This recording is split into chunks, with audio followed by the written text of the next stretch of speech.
You're listening to the Talking Headways Podcast Network. Talking Mondays. Keep moving on. Keep moving on. Talking Mondays. Keep moving on. Keep moving on.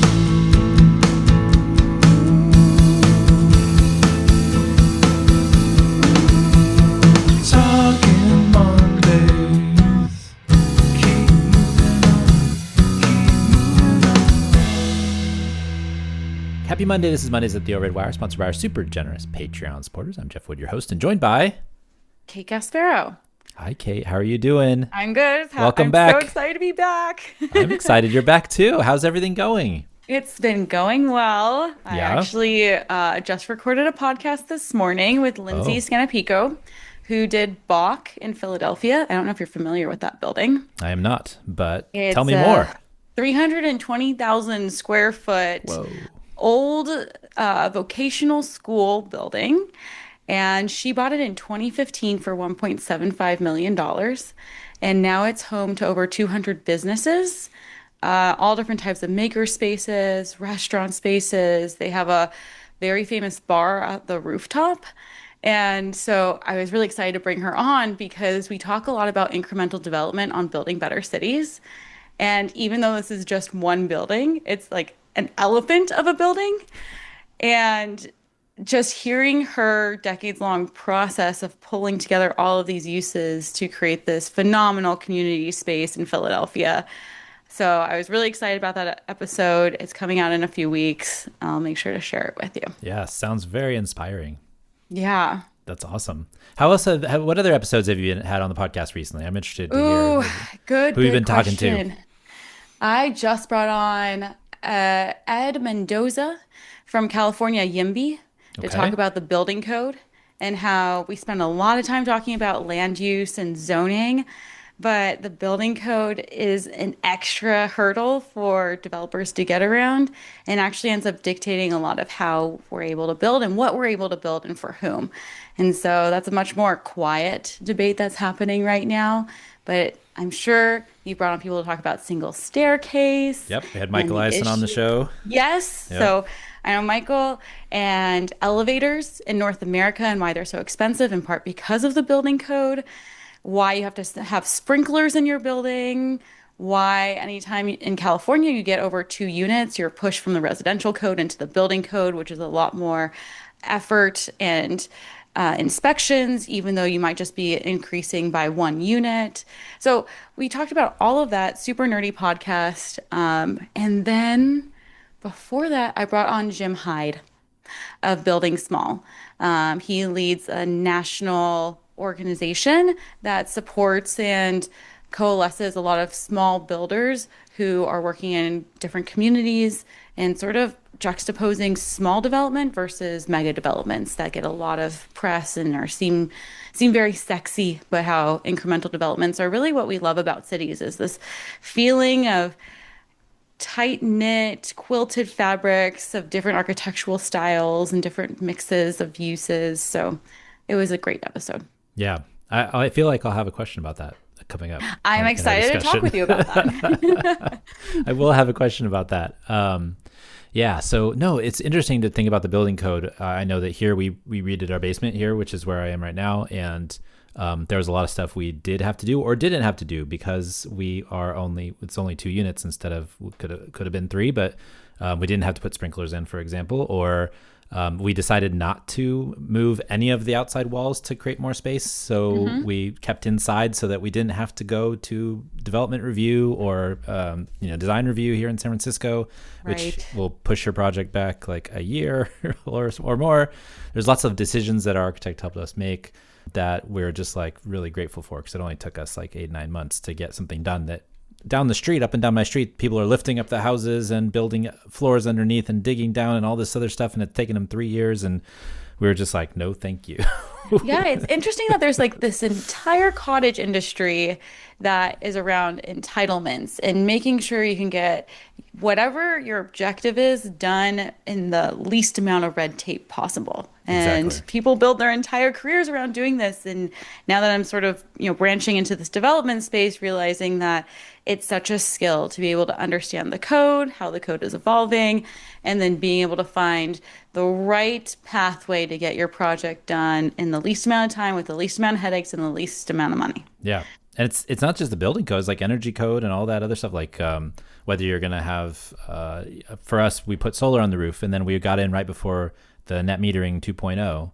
And in order to do that, there's no way we could get batteries because we were going to have to go through the Public Utilities Commission and all that stuff to get that approved in the fire department in the city of San Francisco. So it's like all this stuff, like just I learned so much just doing a silly basement. I think every homeowner goes through the same process whenever they're doing an addition, a renovation. It's like you have this vision and you most times have you're like the community's best interest at heart. Like, I want solar panels. I want to put in more green space. I would like to build denser. And there are all these hurdles to just getting to that end goal. It's crazy. It's crazy. Yeah. Well, so on a sad note, I do want to mention something really quick before we do get started. I just want to mention the unfortunate passing of CDOT planner Riley O'Neill. I don't know if you heard about this, Kate, but he was instrumental in a lot of Chicago's bike planning efforts, including their bike parking program and complete streets team. He unfortunately passed away because he was avoided getting doored and he got run over by a truck on his bike. And so as a cyclist, he was a big part of the community, and I did not know him, but I had folks write in about him specifically.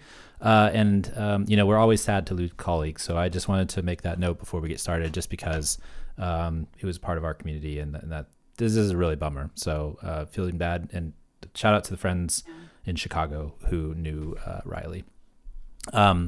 So with that note, it's hard to kind of segue from that to that, but Yeah. I'm glad you shared that though. I mean, yeah. anyone in this space who's an advocate for better cities and ways for people to actually thrive in cities, like it's such a loss because there seems to be we're growing as a community, but not as fast as some other communities are growing. Yeah, especially public servants like that, right? Like, so, I mean, it's good, I've never actually been a public servant at a public agency, but I appreciate everybody who is. I know it's hard work, and I know there's barriers to doing exactly what you want because of the community voice that's there, but those that get things done while they're there are very impressive. So appreciate that. All right, well, let's segue into the advertising for the overhead wire. That's hard. That's a hard segue to do. Yes. Thanks again to everybody who's ordered Buster Bike scarves. I see your bike only scarf in your background there. I love that. If you'd like to order one, just head on over to the Overhead Wire or email me at theoverheadwire@gmail.com. Also, we're trying to design a new one. I'm still figuring it out. I sit down and I write stuff down and I draw little things and I'm like, I don't know about that. So next one will be train related, I think. Train, high-speed rail, something along those lines. If you have any ideas, feel free to send them in, but I have to. Part of the problem is I used to have Illustrator, and then I decided not to because Adobe has this crazy thing where you can't just buy the software anymore. You have to rent it from them every month. And so it's like $35, $40 a month just to get Illustrator. I'm like, okay, I have to when I get it, I have to sit down and do all this stuff because I have so many things that I've done in Illustrator in the past. And then my license, my last computer crashed, so the license went with it. So I'm just kind of I guess I could go back to my Illustrator from college, like in the 2000s. Yes, or I've been using Canva a lot, and then if I'm trying to do something really creative, I might work with someone on Upwork or Fixer. Yeah, something like Fiverr. that maybe. Yeah, Fiverr. I mean, we design these on Illustrator, but or I guess I could use Figma or some other program, but it's just I've already learned the program. So that's what's annoying. They get you, right? That's how they get you, is they get you to learn the program and then you. Yeah. But maybe there are some listeners who will give you some great ideas or some great designs. Maybe so. I mean, maybe they have in the scarf past. themselves. Oh yeah, that'd be great. Yeah. And then Tracy has the idea for net gaiters too, for the people that live in warm climates, right? So we're working on that too. And if you want to support us, go to patreon.com/theoverheadwire. You can get a free scarf for the $10 a month level, or a handwritten note with some stickers on it for the $2 level. And for $1 a month, you get this you'll have these ads because these ads are me talking, but any other ads that come in the podcast, you can get rid of those by becoming a Patreon supporter. And then bookshop.org/shop/overheadwire. You can get any of the books of the authors that we talk about. I think we're actually over 100 authors now. I think some of the books have been taken off. So we've reviewed 100 books plus on the show. And then Cars Are Cholesterol, bit.ly/Cars Are Cholesterol. You can get one of those as well. Shirts, stickers, all those things. All those things are available at those places. So we appreciate that. This is episode 193. We're live and in session. Also, if you want to get this podcast, you can do so on iHeartRadio, Spotify, Overcast, Pocket Casts, and of course, Apple Podcasts. So here we are at the news. And there are a few stories here that piqued our interest from the newsletter of the last few weeks. Mm-hmm. I thought you might be interested in a few. I sent you a big list and you shot me back 4 that you thought might be exciting. So I'm excited to chat with you about these specific stories. Do you want to start with land value tax? I do, because I am such a land value tax nerd. I don't know if you subscribe to the Lincoln Institute of Land Policy. I do. Yeah. They're friends. They're friends of the newsletter, friends of the show.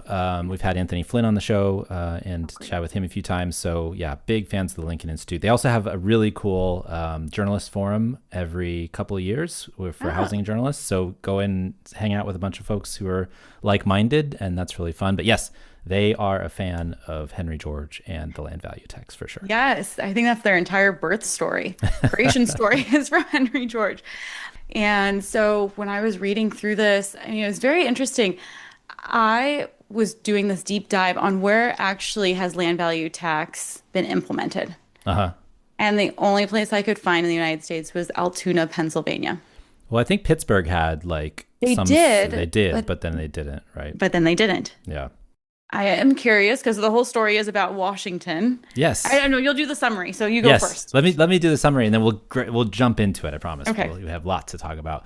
Washington State's property tax system rewards speculation by taxing land and improvements together. This allows people to sit on vacant lots waiting for an increase in value, while investments that create new development are taxed. To solve this, a new report from the Center for Land Economics suggests exempting improvements such as buildings from the property tax.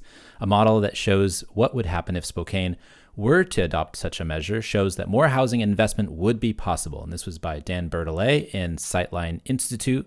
So yeah, what do you think? What do you think? Do you think this is something that Spokane can do?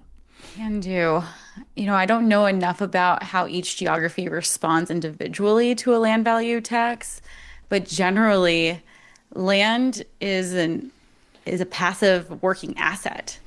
And it's interesting that we've decided to tax property but not land, because a portion of the inherent property value that you have comes from the land itself, but we're not actually optimizing or maximizing that value if we decide to build, say, single family homes next to a transit station or next to other mixed uses. And so I've come to land value tax as a way to better plan cities and using valuation as a way to densify areas that through the investments of community, through our public tax dollars, through investments in infrastructure are more valuable because we collectively have made that investment over time. And that value should be captured in terms of more uses on that land that's more valuable. So I first heard of land value tax when I was walking down the street in San Francisco in 2018 in the Mission on Valencia Street. There was a talk that evening about land value tax, and that was my first introduction. And there were a lot of individuals in San Francisco that were trying to move in that direction. I lived in Detroit while they were debating land value tax as a way to not only value land that was closer to all these public investments, but also to decrease property taxes on those who were living away from valuable land. So sort of a wealth redistribution. Instead of seeing every parcel as equal, those that weren't close to all of this public investment would receive a decrease, and those in the city core would receive an increase, which seemed fair.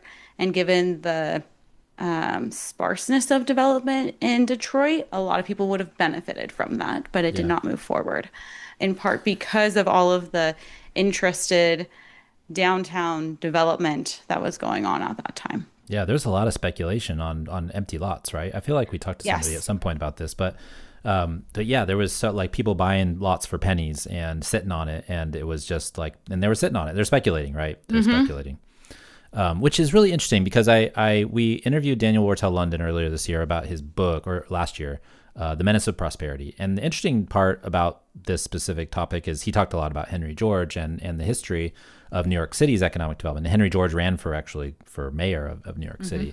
And so the diverging, economic development regimes at that time, they could have gone a different way. They could have gone towards the land value tax, and instead they decided to sell off property to developers and let them develop, and then to tax it to get value out of it, which led to like this rampant speculation. And so this speculation is really what I feel like, in Daniel's book specifically, points out is like what's led to a lot of like pain and suffering in the United States. There's been a lot of the Great Depression.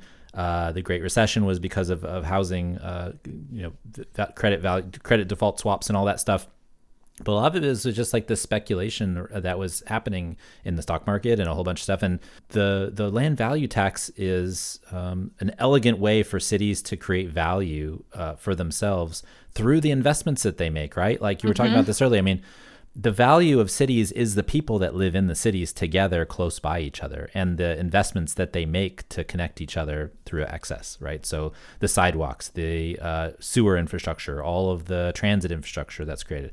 And in Daniel's book specifically, he talked about how they gave away land on the outskirts to these developers because they wanted to tax them, but then they also gave them like free development, bonuses by building transit out there, even though like the IRT and some of the private subway lines, they were like, we don't want to build out there because that speculation is going to kill our bottom line, and it eventually did. And so all those lines obviously are now part of a public agency. It's interesting to think about how like many cities in the United States could have gone a different direction if they had this land value tax Right. as a possibility. Instead, we went this other direction of economic development, which is we let people speculate, we allow them to build properties, and then we tax them on those properties. And then if we get into a situation like the pandemic where property values go down or people can't come to work, then you have this situation where they'll question their property taxes, and then the property values will get lowered, and then the taxes will come down as well. So actually, I posted an article yesterday from Indie Week, which is a Durham publication, Durham, North Carolina, where they lost $4 million off of their rolls from Yes. taxable because $40 billion or some $4 billion of value was erased because people decided to redo their ask for a revaluation, and so they lost money, right? Yeah. But if the city owned all those properties, that probably wouldn't have happened. So it's an interesting kind of counterfactual of history of like what would happen. And the interesting thing here is that Spokane is looking at trying to actually make this fix in the middle, in midstream, which I think is the hard part about this, right? Is that all of these places have gone this different direction, but trying to come back back to center, as it were, is hard. It's politically hard. It's very difficult obviously, Washington State, you saw in the article, they have all these laws and regulations that require you to have, the rates can't be different for the land and the improvements. They have caps on the amount of revenue all these things the law says that they have to kind of legally wiggle around to actually get to the result that they want. Yeah. It's interesting because in reading through this, I was just thinking, like, how would you implement something like this over time? Because it is a different way that people will make decisions. People will decide to develop or buy or sell land based off of if the property is taxed versus land. And saw that there was one, I think it was Altoona, Pennsylvania. They implemented this over a period of 10 years where they incrementally decreased the property taxes by 10% every year and increased the land value tax as a proportion of the entire tax, 10%. So at the end of this 10-year period, there was a complete transition and land value tax sort of took over. So that gave people enough of a signal and enough of a timeline to make these decisions. Because I would have to think if I own real estate in downtown Durham, is that where that Mm-hmm. one case Durham. study was? Right. And if all of my tenants leave, but I'm still taxed on the basis of the value of my land and not on the use of my property, then I am incentivized to office to resi conversion as quickly as possible or to sell to somebody who could because my property and land are continuing to be taxed at that high value because it is such valuable land. So I'm curious, like in other cases, how those decisions are made because if you have a COVID happen, if you have a work from home happen, or if you have some other big event that changes the way that we use land and property, how do we recalibrate over time? Yeah. And that, I mean, that's the hard part, right? Is that and that's why in Prop 13 is such a third rail too here in California, right? What if you took away Prop 13 and then all these people would be upset because you took one system that they were used to and changed it? It would be a better system for everybody overall, but it might not impact, but it might impact people individually differently, right? And so Right. that's where people are a little bit like wary about, changing such things. Yeah. Here specifically, it looks like, if they did the case study in Spokane and they looked at it and they said, okay, well, the median house in Spokane sees a 4% decrease actually in their property taxes, in their tax roll. They also get properties with higher value structures, such as apartment buildings. They actually get larger tax cuts. 14% looks like for Spokane's median multifamily building with 5 or more units. And so in order to have them make that trade-off, you're giving them actually a bonus over time where you're actually punishing the speculators by maybe charging them more too, to make them get off of their, from sitting off of their land, right? Yeah. And so if you're going to have that transition, it seems like you have to have some sort of incentive for people to buy in, which is probably lower property taxes because more other people are going to have to pay more. You're just going to hope that the people who are going to be paying more property tax don't have the best lawyers in the world looking at every single detail of the change, which is a question I had, which is like, how do they actually pass the lawyer test on this? Because specifically for this instance, they're saying that the state of Washington says they are required to have a similar rate, but they would exempt the city would exempt the improvements. So it's not that they're not changing the rate of taxation; they're just changing the Where it's improvement attributed. valuation, right? Sure. And so they're really like spinning around, like the letter of the law is a certain way. They're actually like trying to dip under legally in some way to change it. So either you can change state law or you have to like figure out some kind of lawyerly way to get around it. Yeah.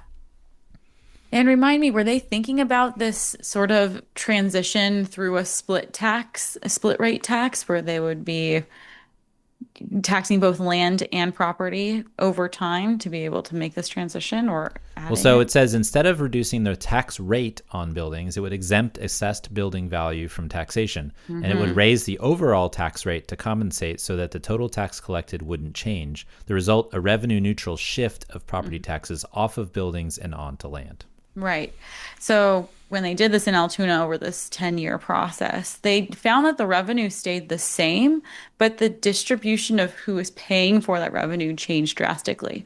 So they increased the tax base by a factor of 7 to generate the same amount of revenue, which I thought was really interesting. Yeah, I mean, they also say that lower income neighborhoods are going to benefit too because their land values are going to be lower than their improvements, and so you're going to get all kinds of like equitable benefits. And so I feel like if there's a way to actually do that transition in the way that it would be wanted by the folks at Sightline or whoever else is Right. doing the research, then you're going to have to figure out how to change that from the legal Yeah. perspective. I'm also curious in like how this gets appraised over time. Like, You mean how land gets appraised? I mean, that's an interesting yes. question, right? Like, because the land at the center of the city is going to be the most valuable, but how do you appraise a parking lot versus a 10, 15, 20, 30-story building? The land is going to be the same for both, and then so that Yeah. person, and then holding costs for the developer who's going to want to buy that property to build another 30-story Right. building. I guess it was more so like I know how they appraise buildings is based off of, what are the dollars that it takes to build the asset itself of the building. But are we appraising land based off its highest and best use, based off of what we've allowed to be built there? I mean, it's a good question. I don't know. Yeah. I mean, And what would you then, think? What would you think would be the best way to go about that? I mean, if you have to have like a center point of the city where the value is the highest, right? Or the place. And how do you do that? What is it that triggers that centrality? yeah. Well, it's interesting because San Diego just implemented a policy a few years ago called complete communities, which increased the floor area ratio of development around transit or key corridors of the city. So let's say, like on my street, the FAR used to be one, which meant that it was pretty low density. I could only build really one story or maybe two stories there, and it was increased to four or six. Now I'm talking about 4, 6 times more development there. And what we've seen in these areas is that the price of land that's sold there reflects that change of policy. And who gets to benefit from that is the person who is selling the property, not necessarily the city itself. The city has to wait until that property is built to then harness that value through a property tax. Yeah. So I always think, that's interesting in terms of how private landowners value their own parcel based off of its development capacity or probability. Yeah. Also, I mean, the development capacity that's determined by zoning or Right. by whatever development regulations are on there, deed restrictions, whatever it may be. And so that's another X factor in the whole thing too. I mean, it's a difficult thing, and then that's why probably nobody's done it yet. In Altoona, with notwithstanding, but like, I feel like there's a lot of discussion about it, and there's been a lot of kind of edging towards it, but nobody really wants to take the plunge to change a whole system, which is another thing about that book that I was talking about, Daniel Wartell London's book, The Menace of Prosperity, which is really interesting, is that like you have this chance to change to go in a different economic development direction back in the late 1800s, but you chose a different direction. And so all the regulations and rules from that time period to now are stuck on, you're stacking Yes. them on top of each other. And so Yes. it gets more and more laborious. We were talking earlier about like the, development regimes where people are basically trying to get somebody through the system so they can build their basement, right? Right. That they know all of the nooks and crannies of the regulations and the building codes and all that stuff. And so you're stacking all of this regulation on top of itself. And so it makes it harder to reimagine what economic development or what, something might look like, because starting from scratch and blowing everything up doesn't seem very easy politically. There's a lot of vested interests that have, the existing system in mind.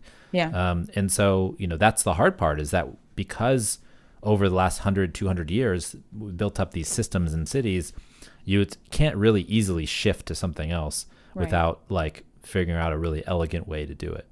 Yeah. I mean, that's the same thing with Prop 13 in California, right? Our property tax basis has stayed so low, so the state has had to come up with other ways to fill the holes in terms of its own revenue. So you can't just remove Prop 13, you have to disentangle all of the other regulations that have been put in place since then. Right. Exactly. So any final thoughts on this one? I love land value tax. I would love to bring somebody on to Building Better Cities podcast to talk about it specifically. I've worked a lot in tax increment financing, which is very closely tied to this. I was excited you sent it over. It was the first one at the top of my list. I love it. All right. Well, next up on the other side of the coin, the Pottsdam Institute for Climate Impact Research, PIK, found that reducing commutes is key to reducing emissions. The solution, they believe, is urban densification near places of work and city centers. This was by the Pottsdam Institute for Climate Impact Research. This was a piece that was put together by the folks at PIK, at the University of California, Berkeley, the University of Sussex, and other places. What's interesting to me about this is, this specifically, one thing I'll note about this is about car commuting, not about transit or anything else. So that's one thing that we'll talk about. But this also bleeds into the next article. So we'll talk about transit and all that stuff in the next one. But I'm a bit disappointed that the active transportation, the discussion around it, didn't play more of a part in understanding how people with basically shorter work trips are also going to have the 15-minute city-like access. And so basically what they're saying, in this study, and I'll just kind of like, organize it in a way that's the findings anyways. They say we find significant direct dependencies between urban form and car-based work trip distance neglected in previous research. Across cities, geographic access to city center and employment matters more than density or connectivity.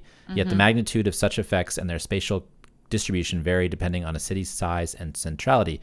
Compact central development appears most effective, while our approach identifies suburban corridors up to 40 kilometers from the center where densification offers additional mitigation potential. In more polycentric cities, subcenter development provides further leverage. So what they're saying is you can get reduced car commutes by building in the center or the rings around the center of a central city, unless it's a polycentric city like Los Angeles, where you can build in those polycentric centers and get the benefits and reduce car commuting, which overall will reduce emissions, which makes sense. But it's also interesting to have this like kind of codified, or at least they use the data to actually like put this into practice. Yeah, I was like, hasn't this been studied before? Like, isn't this just an intuition itself that the primary driver of our car trips are the distance between where our houses are and our jobs are? That's why there's such a strong conversation around the jobs, housing, land use, just topics in general. Yeah. And so it was nice to see it sort of broken down between monocentric cities like Berlin and Boston versus these polycentric cities like Bogota, LA, and the Bay Area. But it seems like regardless of if it's monocentric or polycentric, there's this donut shape that's happening, right? Where there's a point in which the core becomes more low density or suburban like, and that's sort of like the limits of where that car commuting goes Yeah. or is efficient. I think the biggest thing for me though is that like this is telling us that you're actually, the more you spend on transportation infrastructure for cars, the more you're going to get these car commutes that go a certain direction. But if you invest in the urban core, notwithstanding the street networks or the densities or anything along those lines, people are going to be driving less because they want to live closer to where they work, which makes sense. I mean, if you think about the Marchetti's constant, and I know there's some folks that have like problems with this specific idea, but Marchetti's constant states that people don't want to be they don't have a travel budget of more than an hour each day, which is like 30 minutes each way, right? And so in order to get that, you have to be able to live close to where you work. And so that gets harder and it's made possible by car infrastructure, right? If you have a highway where you can drive faster, that makes it possible, the mobility paradigm. But it doesn't give you access to everything. So you're living in the suburbs, you can drive to work, but it doesn't necessarily give you access to anything. But if you live in the central city and you have access to more things, and it gets into the next article we're going to talk about, which is 15-minute cities, but it allows people to to be closer to where they are. And so I have a whole thing on the next one, but I think that this is really interesting just from the standpoint of they looked at, let's see, what was it? They looked at 10 million mobility data points from Berlin, Boston, Los Angeles, San Francisco Bay, Rio de Janeiro, and they were able to get direct links between urban structure and car commuting with unprecedented detail beyond mere correlations, is what they say. What I'm also reading is, which was one of my first questions, is we've made for a very long time this connection between jobs and home because that was the paradigm. Everybody was going into an office in the morning. They are studying morning peak commutes and then coming home in the evening. Whereas I feel like now we have a lot more diversification in how people work and where they work, and that those commutes are not the dominant commute of a family or of an individual. And I was trying to figure out, like, when was this data collected? It seems that it was between 2010 and 2014. And so there have been a few paradigm shifts since then. And I'm not trying to say that the home job relationship geographically is not important, but it seems to be a little less important these days as than it did before 2020. So I'd be interested to see like if the diversification of uses around these ring areas is driving different types of car trips. Yeah, Like, I would think so. I mean, just from what we know from the work from home. Now, it's a certain type of employee that's able to do that. There's whole groups of people that aren't able to work from home, right. whether that's bus drivers or your essential workers or whoever else might have to go into an office or into a place of work. And so it's very specific to a very like certain type of worker, a knowledge worker or something along those lines, which is very interesting. But it also it changes the game in terms of like the commuting distances. If the work from home policies for certain companies are only 3 days a week, 4 days a week, a lot of places here in the Bay Area are trying to go back to 5 days a week because they want their workers back in the office. There's a lot of people that are pushing back on that, obviously. The state, for example, the state of California has tried to push people to go back in the office as well. And so that changes everything as well. I mean, I know that Mondays and Fridays seem to be a little lighter when you're talking about traffic these days. Tuesdays, Wednesdays, Thursdays are a little heavier. And so you have more people working from home. That changes the dynamics a lot. If you only have to commute a long way a couple times a week versus every day a week, that changes the You the think that math. changes the constant, like That changes the math for some people, I think. Yeah. Because the grueling 2-hour commute only twice a week is way different than a grueling 2-hour a week, 5 days a week. I feel like that's a big thing. So you have those different considerations when you're talking about that too. But I do think, and maybe I should go to the next paper or the next article as well, because then we can talk about both of these things, because I think they're actually really tied together. Yeah. So a new research paper from Florida Atlantic University discussing the foundations for 15-minute cities found that employment density is the highest driver of local travel. If people can meet their needs locally, they won't have to travel outside of the neighborhood as often. To examine how this concept functions in practice, researchers at Florida Atlantic University analyzed nearly 200 transit station neighborhoods in the Portland and Washington metropolitan areas. Using large-scale mobility data from streetlight data and machine learning techniques, the team evaluated how factors such as job density, street design, income, and transit access influence internal trip capture or the share of trips that remain within a neighborhood. So this is kind of like what you're talking about specifically, is like travel's changed. But even before, work trips were only like 19% of trips. You still have the other 81% of trips that are out there going to school, care, infrastructure, care work. Yeah. You have going to entertainment, going to all different kinds of things. Grocery shopping is a major trip every week for people. And so if you actually are able to live in a neighborhood where you can do all these things locally, people will choose to do that. And so it actually changes. And also, if you're working from home, you're going to make different trips during the day. You might not trip chain as much either, because you're not going into the office. And then I know for me, specifically since I work from home, and I've done so since 2014. When I used to go to Oakland from my house, which was actually next door to this house, when I used to go to Oakland, it was basically a 28-minute trip. And then on the way home, I might stop at Union Square on the way home and, look for, clothes or something, or I might go up to the grocery store on the way home and pick something up. But now my trips are pretty much exclusively in neighborhood, unless it's like a weekend or a Friday. So that dynamic has changed, where my trips are not trip chained anymore. It's just like you choose to do different things. I might go to lunch in the neighborhood, whereas I used to have lunch in downtown Oakland. So there's like a difference in terms of like what you're doing and what trips you're taking and how much you're taking transit, how much you're accessing different places. So I think this is really fascinating from that perspective too. Yes. And I don't know if I missed this in the article, but trying to compare sort of their results to other types of neighborhoods, maybe those that are not close to transit. I was trying to understand what is the internal trip capture rate there for those who are going to their own jobs versus in these areas that they were looking. Did you? I didn't see it. I didn't see it either. So I was like, this seems significant, but I don't know what it's in comparison to. Yeah. Well, so and I think this is a good point to be making, because it is mostly these transit-oriented development areas. And so the areas that are developed around transit, where you can take, if your work is downtown in one of these central spaces, then you can actually take transit to work.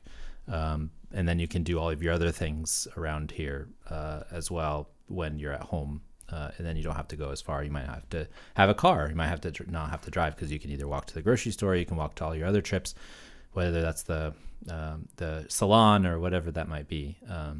So I think that's really fascinating. For me, it's also this and the previous article tell me something very specific when added to even more research about this stuff.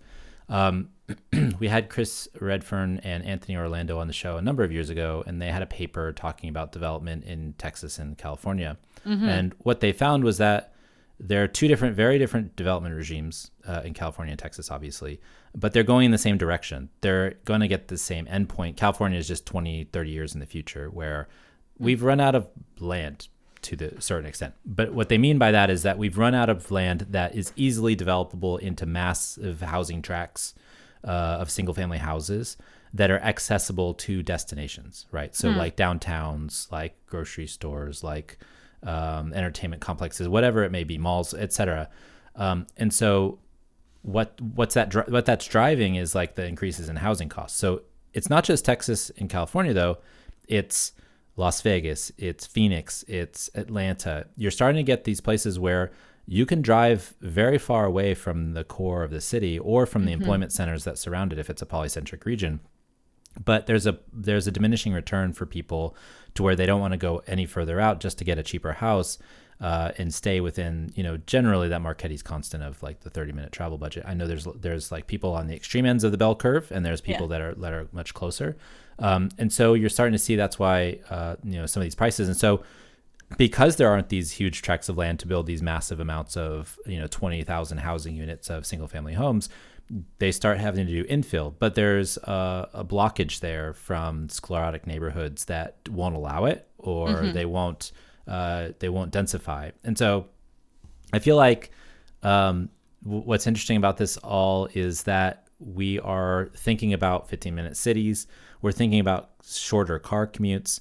We're thinking about this housing crisis that we're in, and we're not necessarily putting them all together in the same bin because to me, they're all connected. And also this is something that can be fixed with the land value tax, right? Like if we can develop more in core cities, if we can do more in core cities and build more development in core cities, people will be able to have those shorter commutes. They'll be able to have those 15-minute cities. They'll be able to access more things without having to get in their car and drive so far, which I think is a significant. Some people want to do it. Like, there's Pew Research that shows that like 50% of people want the single family home, and like, there's the other 50% want the walkable neighborhoods. But we're building maybe 10% of that, right? Of what the walkable neighborhood is. So there's a real possibility that the development patterns and the regulations and rules and people's wishes are clashing up against what the regime of land use development is saying at the moment. At what point do you think there is a tipping point where people decide, okay, infill is too difficult. We've run out of space in these donut areas to hit our core cities in a 20-minute commute, and we start building new cities or trying to find new cores in the first or outer suburb rings of our cities? It's a good question. I think, there's people trying to build new cities now, California Forever being one of them. We can get into that if you'd like. It's not one of my favorite ideas generally. Well, that might be an extreme case where it seems like it's not taking advantage of as much existing infrastructure as we see secondary cities start popping up. Let me give you an example. So yes. In Houston, the Exxon Corporation, they had their headquarters in downtown. And what happens with a lot of companies when they start to have their executives get tired of commuting, they figure out that maybe we should move our headquarters to somewhere else that's closer to where we live. A lot of them lived in the Woodlands and Conroe, in these places in northwest Houston. So what they did was they moved the whole headquarters. They just ended up moving it to northwest Houston by the Woodlands, which is a growing community, a suburban sprawling community, but where a lot of very wealthy people live. And so Exxon just picked up and decided to move to that area, and now there's a burgeoning kind of core up there near the Woodlands. There's the Woodlands Town Center. There's a whole bunch of other development projects that are going on, the employment projects and things like that. And so, as one big anchor tenant can, they created some gravity for themselves, and then Right. built. More people came and surrounded it. So there's another core building up there away from downtown Houston. And so I think that's kind of what happens is maybe it's an Amazon going to, or Microsoft, I should say, going to outside of Seattle, right? They're not in Seattle. They moved to the outside, and so they created another center of gravity outside of Seattle along the Bellevue and Redmond. Yeah. And so you have these big companies that can, they basically drive new cores. They can drive new employment. Now, it's not going to be the dense centers, and it's going to be very drivable if they're not very careful. I mean, for example, Apple could have created a new core with its headquarters, but they decided to be insular with their spaceship that they built, right? They could have built an urban downtown with 7 or 8, 10, 30-story buildings around and made a whole downtown, but they decided to build this spaceship thing where they kept everybody out. And so, most of the time these new places are very insular. They're not connected to the broader community, but they are the place where a lot of people go. And then other places kind of build up around it, and it's very auto-centric. You don't quite get the same downtown thing that we expect from an urban core that might be walkable. Yeah. Which is another reason why California Forever might be interesting from that perspective, right? Because it's trying to build a new core, but it's also trying to make it more walkable instead of more drivable. Right. And I'm just trying to think what sort of anchor tenant is incentivized to also build the housing to support the occupations and the employment that they need for that new core. In olden times, when we would have company towns, right, where they're building entire townships with their own infrastructure, their own housing to support the refinery or to support a power plant or the Tennessee Valley Authority. I don't know where it's become less of the companies need to support that infrastructure and more of, you know, I don't know. There seems to be a big trade-off that we're making. I feel like a lot of them are hands off, right? And then they expect that if they move to this far afield places, that the housing is going to be cheaper anyways. There's going to be more developers that take care of that. There's more sprawl that happens because they've opened up another corridor of land where they could build single family houses to provide the workforce housing for the people that live in the area. I also think my personal feeling about the Exxon move specifically is that basically they're transferring a bunch of wealth away from their employees and to the company itself. Instead of allowing people to take transit to a downtown urban core, you're requiring them to move, or basically buy a car maybe, or drive further from where you were living before. Because if you worked for Exxon and you live in south of Houston, and now the headquarters is way north of Houston, you either have to move to get closer, or you're going to have this really, really long commute. And so you're basically transferring this huge amount of wealth away from the employees and towards the employer. Whether that's from the different commutes, the making you buy a new house somewhere else, making you do all these things just to appease the CEOs that decided to do this thing, to make this move. So there's a lot of value that's created and lost from these movements, and it's really fascinating to think about. I agree. And still stuck on this company town model. When did we move away from that and why? Well, was it ever really a thing? Except in a few situations where certain companies had, obviously you had certain companies like Sunlight where not Lever, but it's called Sunlight. And so this company that made soap, they built a whole company town for their people. Or what's the name of the train car, the Pullman, the Pullman village that was created. But I think those were pretty rare, actually, in the grand scheme of things. The grand source of all data, Wikipedia, which I feel like is now a dying source with AI.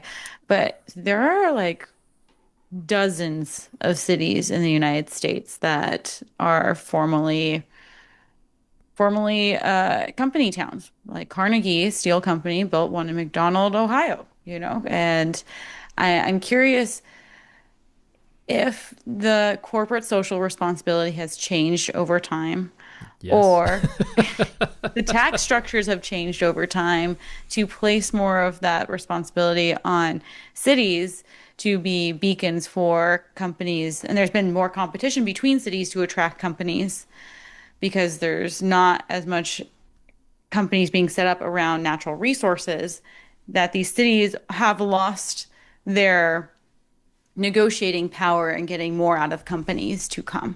And we saw that sort of with Amazon, right? When we did the whole Amazon bid, these companies were vying for Amazon to come there and giving up some of their power in terms of what they could have received from Amazon in the process of bringing that company to their own neighborhood. Yeah. I feel like those are also extractive too. Amazon HQ2 specifically was very like basically it felt like Amazon was just trying to like get all this information out of cities that they made the cities do their homework for them because they weren't ever really going to pick many of these cities that were like trying to vie for Amazon's second headquarters. And then when they went to DC, the DC area, they didn't really get as much. The DC area, Crystal City or wherever they decided to go, didn't get as much out of it as they expected, which makes New York's basically saying "F you" even more valuable. It seemed like. But we do this incentive thing, which is really frustrating because actually most of the jobs that are created in cities are from firms that are growing internally, and so we have this kind of fight over paying economic development. Authorities paying these companies or giving them tax breaks or whatever. But actually, none of these tax breaks or anything. They might bring a company every once in a while, but then the company will maybe play off 20 years later they might play off of again, or it's kind of like the stadium racket as well. It feels very like, oh well, we're going to move the team if you give us what we want. Portland, Oregon's going through this right now with the Blazers, but I feel like from a progressive standpoint, like all of those deals are just bad deals, and we should be trying to build wealth internally, and cities have all this wealth through their land that's available, right? Land value tax. Land value, yeah. And but not just that, but just like the ability to do things that private companies can't do. I mean, cities are required to serve the population. Companies, they have a certain, set group of folks that they're trying to sell to. And they're not like responsible to everybody like the city is. And so the city should guard itself from, speculation, from extraction, from all those things that are take us down bad paths, in my opinion.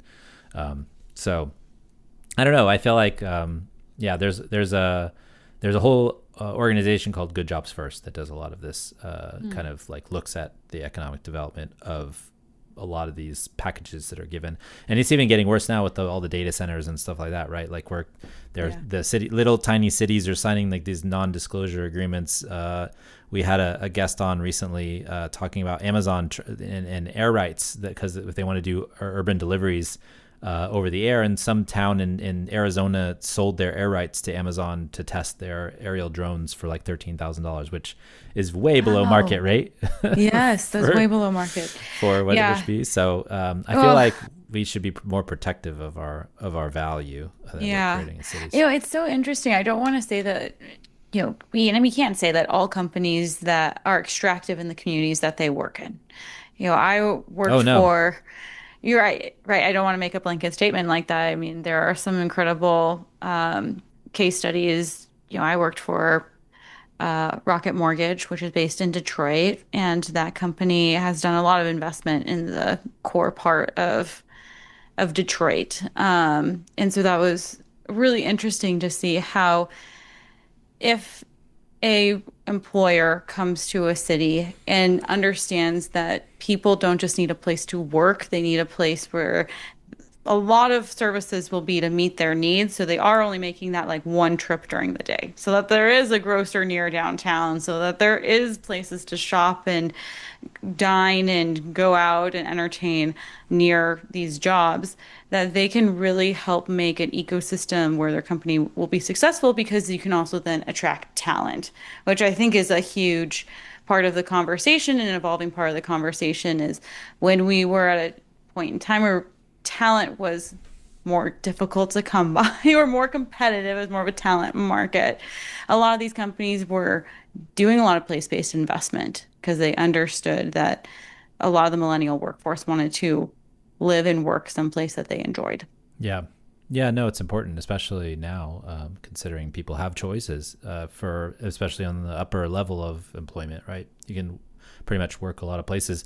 I was just in Boise, Idaho, and, that was a big pandemic boomtown, and they grew like 20% population in the last 6 years or something ridiculous like that, which is a lot of people. But it's a beautiful place, and it makes sense that a lot of people would want to live there, really close to the mountains.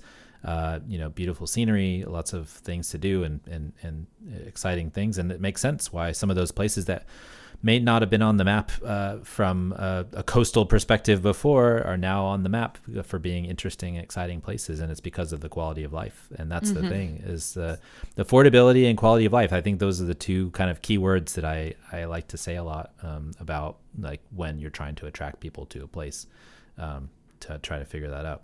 I was gonna be like, that seems like a great segue to our last Yeah. last article. All right. Well, so the next one is the rise of the managed city. I was thinking like Star Wars Rise of Skywalker. In the greater Shinagawa area, which is billed as Tokyo's next business center, JR East Company has recently completed a massive redevelopment. The space has been designed with the future in mind, especially considering Japan's aging population. But many newly designed spaces blur the boundary of what is public and private and create questions about the culture of consumption versus a messiness that makes cities great. This was by Elizabeth Beatty in the Japan Times. I should note to folks that Kate actually bought a month's subscription to Japan Times just to read this article, because it showed up for me in my first Google search, but then it disappeared. So I'm interested in your thoughts on this $30 article. Yeah. I've been playing around with this idea of like experiential urban living. And this is sort of what it's talking about. These managed cities are integrating public and private spaces in a way that is more experiential. And they're being managed mostly by private entities who ensure that they're kept at the level of, in this article, luxury. And as brick and mortar becomes less of a drawer, a lot of people are not going to brick and mortar stores. That retail and the urban experience around commercial storefronts has to change to sort of meet the new paradigm we're in. So I went to a conference in February that was all about the integration of city building and experiential and immersive experiences. And the best way to explain like how these two come together is Disneyland. Like Disneyland builds immersive cities, and you can't get the same experience out of going online to purchase something from the Disney store versus going to Disneyland and being in that experience and buying it there. And so I know there was a component of aging in space, but I felt like what spoke to me the most in this article was how spaces have to compete with our online foot traffic and our in-world foot traffic, and why the private management of public and private spaces is becoming a much more sticky part of building place. Yeah. Kevin Kelly came on the show to talk about his book called Irreplaceable. And that's his job, right? Is the companies hire him to create experiences because they're trying to compete with the Walmarts and the Targets of the world, right? The big grocers, the Safeways, et cetera, who just are gonna beat you on price, right? They're just gonna because they have the bulk and they have the system set up, and Amazon has set up a whole shipping network and crazy centers for packaging and all that stuff.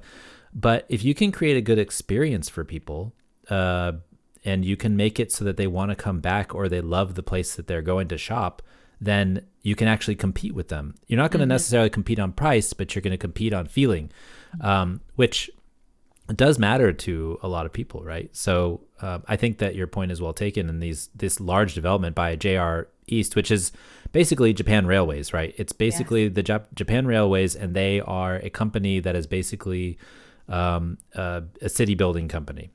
In Japan, a lot of the railway companies, they're basically tasked with not only building the railways, but also building, they have the ability to build the experiences around the railways. They have the station development, they have the malls around it. They have the grocery stores, they have like the little like cards and stuff. It's like everything's integrated, which is really fascinating from a perspective here where like nothing's integrated almost. It feels like, which is really fascinating. But I do think that experiential point is really, really fascinating, just because that's something that is easier to do when you have a large property that you can develop the whole thing yourself, versus like, this is what I was going to ask you about, like the parcel, the individual development in a series of developments versus like you have a large project where you're trying to build the whole thing and make it, make it integrated. And so I'm curious from that perspective, like your thoughts on like mega development, that it's designed around a certain structure versus developing these individual parcels to get that same experience, which we know from downtowns, right? That we've done it in the past. We've made these places in the past. But if you have a JR East, which owns a ton of places, or you have a Disney, or you have a large, controlled, owner of this property, like how do you make those individual developments mesh the way that a developer of a large property can? We used to think about this a lot when I was working for a master developer. Like, how do you get the diversity of style and architectural languages that make place interesting? And what we would try to do is create the framing, sort of here are the key aspects of this mega development that we think are going to frame up everything. So it's on a riverfront, so we want to make sure that there's a boardwalk, or here's our central mobility pathways for everyone, or this is how often we're going to put street trees in place. That's the framing. And then in terms of like how the picture comes together, you're bringing in different developers and different architects to sort of start speaking the different languages that make place interesting. And that takes a lot of coordination, and it takes a lot of thoughtfulness. And when we see these behemoth developments sort of look cookie cutter is when there hasn't been that thought and deliberateness in the architectural language that comes to place. And I think that's what's interesting to me about like how we are thinking more about incremental development and empowering infill developers more so than putting all of our eggs in the basket of a master developer who will be thoughtful over a 20-year period to get these different architectural languages, different perspectives into the design space to fill in the framework that they have been so persistent in creating. Yeah. I'm thinking back to like planning school, and like we had a project, our class was 980Z. It was like a big project, end of the year project, and we were on teams, and Jason, one of my classmates, he was like, oh, let's use a pattern language by Christopher Alexander. We can like look at all these little patterns that are in here. And I feel like the individual development, the parcel by parcel development that gets you those different patterns just isn't, it's value engineered out of those mega developments, right? It's like, you don't have that courtyard. You don't have that like waterfall on the back of a building where you have the movable chairs next door. You don't have the little nooks and crannies. And also in this specific instance, in the Japan experience, it feels like you have this also move towards an older generation, or at least designing for an older generation, which is great. I'm all about, universal design, trying to figure out how to make sure everybody has mobility, trying to do those things.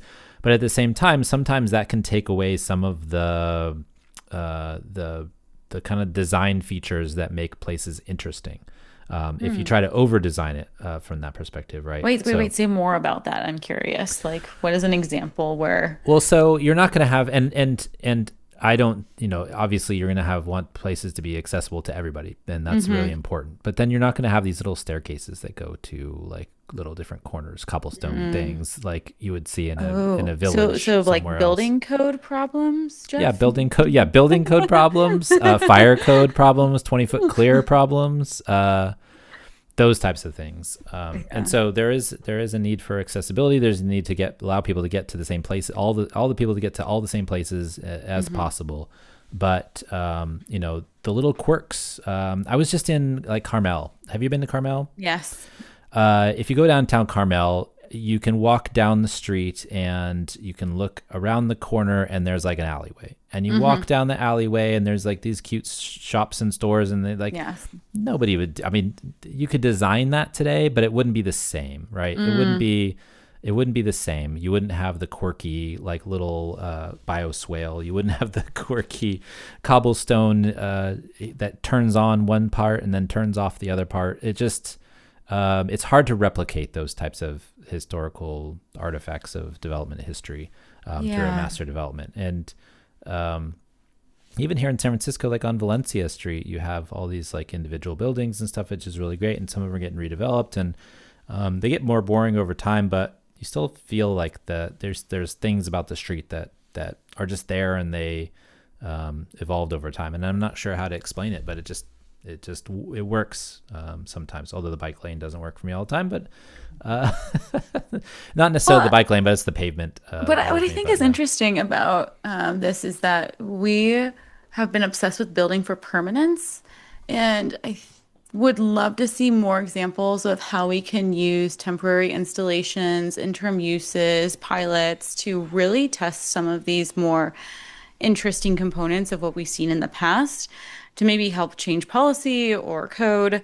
And I'm just thinking about the bike lane on Valencia Street, because there was a temporary installation which was supposed to be permanent down the middle of that street, and then it, through community feedback, moved to the outer parts of the street like a traditional bike lane. But at least there was that attempt to try. Yeah. And we have not been in that interim temporary activation, guerrilla urbanism space in quite some time. I feel like it had its moment about 10 years ago, and we've lost our muscle for doing that. Yeah.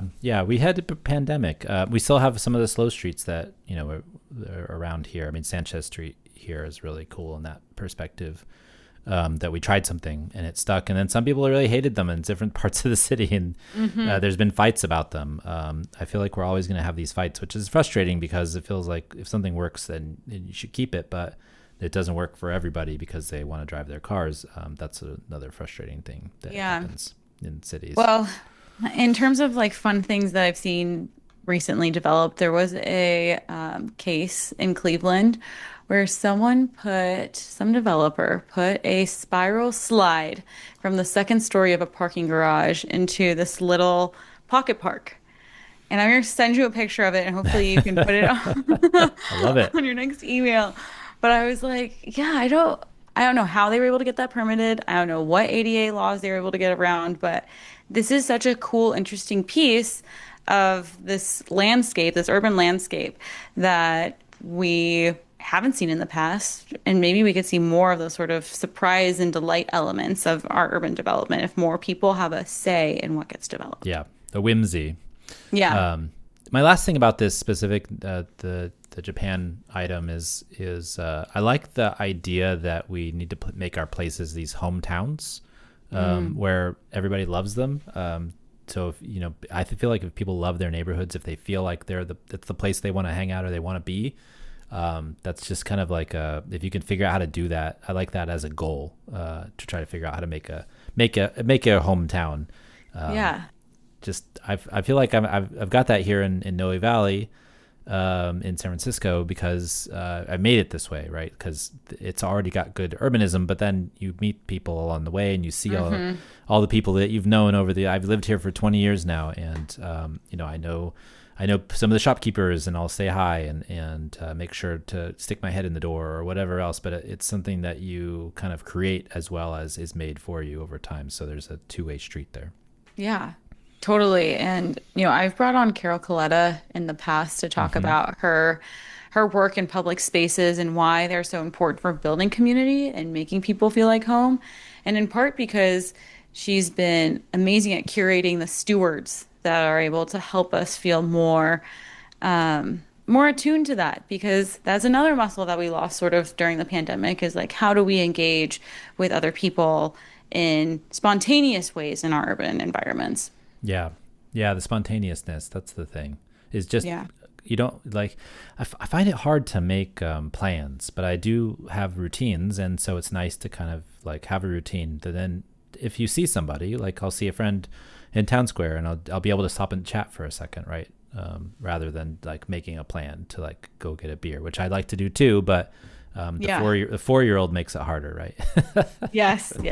To do that type of stuff. So if I can make it, it's just kind of part of the routine, part of the situation, then it's easier than trying to make the plan. All right. Well, this week and every week, I want to thank our generous Patreon supporters. You guys are awesome and keep the show going by listening and supporting each month. This show and Talking Headways really wouldn't be here without it, so thank you very much. You can support the show by going to patreon.com/theoverheadwire. $2 a month will get you some stickers and a handwritten note. $10 a month will get you one of our scarves. $1 a month will get you this podcast without advertising from the outside. And we really appreciate those who have supported us at the $10 above level. Andrew, Ben, Derek, Gabriel, Glenn, Greg, James, Jeremy, Jim, Joseph, Catherine, Mal, Marcus, Matthew, Mike, Nicholas, Abraham, Oliver, Steve, Abby, Matthew, Sylvia, and Andrew A. We really appreciate that. Also, we have produced an audiobook version of Raymond Unwin's 1909 classic, Town Planning in Practice. If you want to get your hands on one, go to raymondunwin.com. You can also get it through your public library at Libby.